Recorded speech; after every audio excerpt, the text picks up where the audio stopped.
Hi, Dr. Paul Haider here.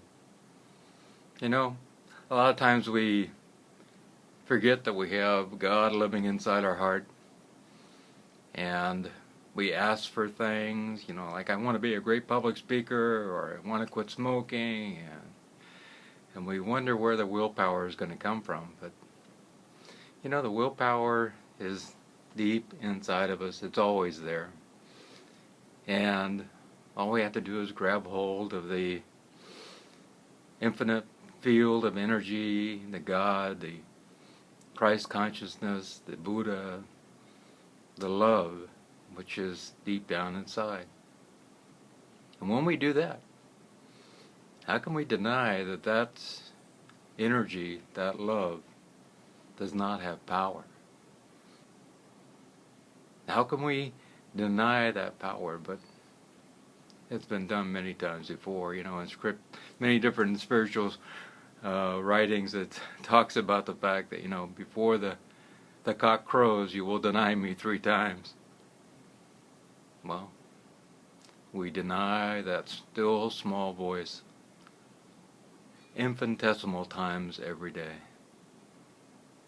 And when we start to listen to that still small voice, we start to have the power. We overcome, the stage fright. We let go of the smoking, the cigarettes, the cigars, the pipe, the chewing of tobacco.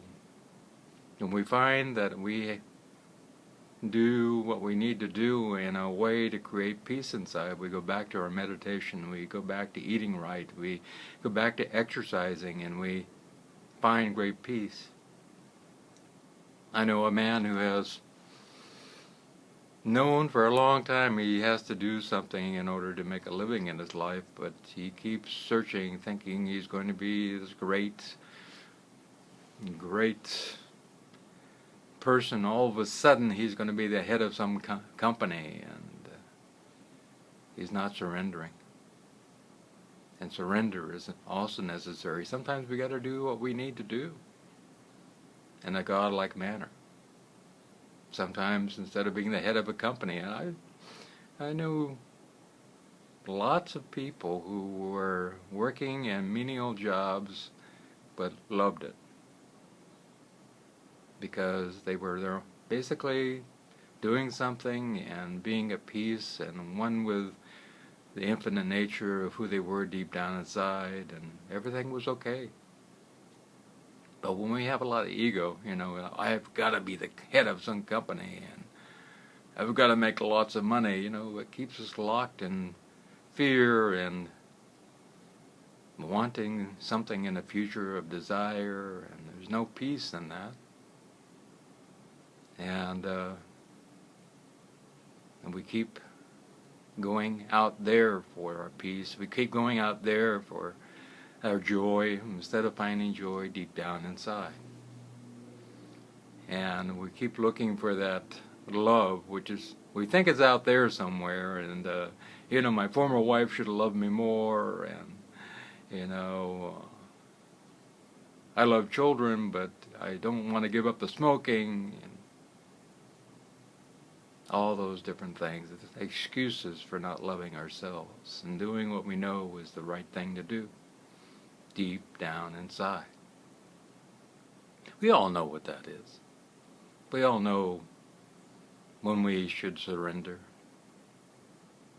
But it's a difficult thing to do, when we have years, maybe 50 years of doing a particular thing a particular way. We have habits built up, and to surrender to God, to the one and only, boy,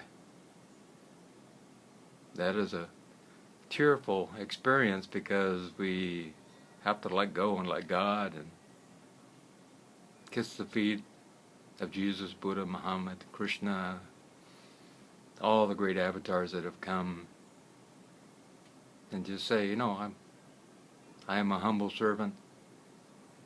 Thy will be done. Thy will be done. It's not my will anymore. You are playing through me. I am an instrument. Allow me to be used in any way, shape, or form. but you allow love to come through. And sometimes that's just in a glance of loving, caring, compassion for someone. Other times it's in the action of hugging someone, and at other times it's about doing the right thing for my family and helping my people to see that I can get out of my trench that I've jumped into, and I can pull myself up with my bootstraps and find my way out and through the world. That way, we shall overcome. Nobody is immune to this. Ego is an amazing thing. We don't want to surrender. We want anything else. But that's what it takes to find inner peace and inner love. I love you.